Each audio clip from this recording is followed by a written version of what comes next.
સુરત શહેરમાં ઉત્તરાયણ પોલીસે વિદેશી દારૂની હેરાફેરીના મામલે મોટી કાર્યવાહી હાથ ધરી છે। પોલીસે કઠોર ગામ વિસ્તારમાં એક હેરિયર કારમાં છુપાવીને લાવવામાં આવેલો લાખો રૂપિયાનો વિદેશી દારૂનો જથ્થો ઝડપી પાડ્યો છે। આ કાર્યવાહી દરમિયાન 3 આરોપીઓની ધરપકડ કરવામાં આવી છે, જ્યારે દારૂ મંગાવનાર, સપ્લાય કરનાર સહિત અન્ય 4 આરોપીઓને વોન્ટેડ જાહેર કરવામાં આવ્યા છે।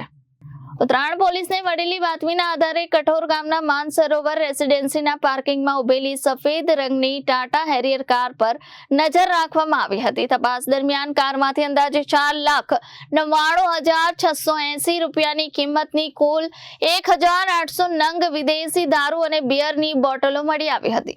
પોલીસે ઘટના સ્થળેથી દેવ ઉર્ફે દેવો રાઠોડ, દેવેન્દ્ર મદેશિયા અને અર્જુન અડાવ નામના 3 આરોપીઓની ધરપકડ કરી હતી। આરોપીઓ પાસેથી દારૂ ઉપરાંત હેરાફેરીમાં વપરાયેલી ટાટા હેરિયર કાર અને 3 મોબાઈલ ફોન પણ કબજે કરવામાં આવ્યા હતા।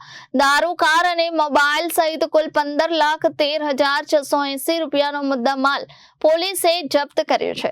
પ્રાથમિક તપાસમાં સામે આવ્યું છે કે ઝડપાયેલ આરોપી દેવેન્દ્ર મદેશિયા અગાઉ નવસારી રૂરલ અને પારડી પોલીસ સ્ટેશનમાં પણ પ્રોહિબિશનના ગુનાઓમાં સંડોવાયેલો રહ્યો છે। પોલીસે વધુ તપાસ દરમિયાન દારૂનો જથ્થો મંગાવનાર મેહુલ સભાડ ઉર્ફે ભરવાડ તેમજ જથ્થો પહોંચાડનાર મુકેશ પટેલ ઉર્ફે નાનિયો સહિત અન્ય 2 આરોપીઓને વોન્ટેડ જાહેર કરી તેમની શોધખોળ શરૂ કરી છે। પોલીસે આ સમગ્ર રેકેટ સુધી પહોંચવા માટે તપાસ વધુ તેજ બનાવી છે। Bureau report, Janadesh news, Surat.